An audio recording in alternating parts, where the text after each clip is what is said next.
These cutlets, or cutlice, as my grandmother used to call them, are flavored with a spice paste, egg, coriander, soaked bread, and fresh breadcrumbs.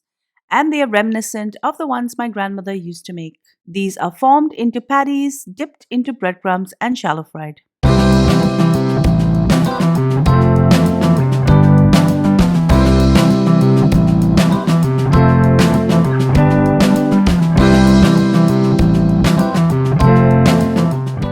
First thing I'm going to do is soak 2 slices of bread quickly and squeeze out all the water.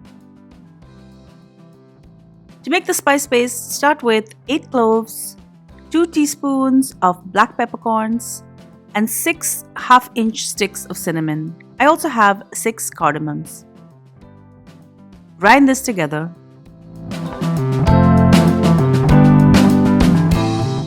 Add in 4 cloves of garlic, that's 10 grams, 10 grams of ginger, 5 grams of green chilies, and 45 grams of onion. Add the juice of half a lime and try to grind this as smooth as possible. I'm going to grind this together till it's as smooth as possible, and if you see any little pieces left over, you can just add a little bit of that soaked bread to help grind it smoother.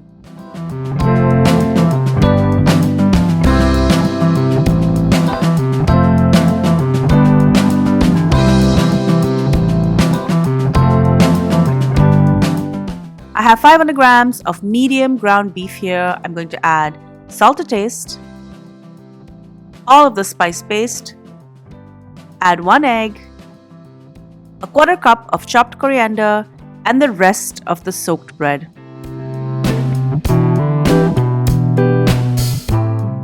I made fresh breadcrumbs out of a slice of bread, and I'm going to add this in as required to help absorb the moisture.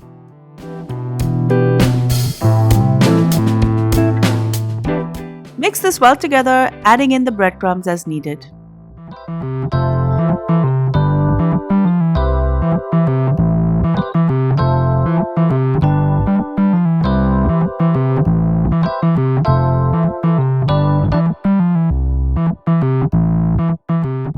Now I'm just going to take a little bit of the filling, and just to make sure the seasoning is good, I'm just going to quickly fry it up and taste it. This is good to go. I'm going to grab a ball size of the mixture and I'm going to form these into patties.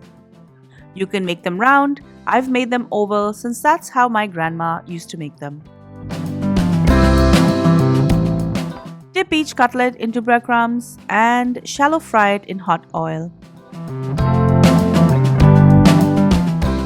Use 2 spatulas to flip them over as it's much easier.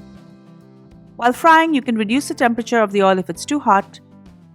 You want to make sure that the cutlets are cooked all the way through. If I'm making a large batch, usually I will sear the cutlets on both sides and then finish cooking them off in the oven. Enjoy!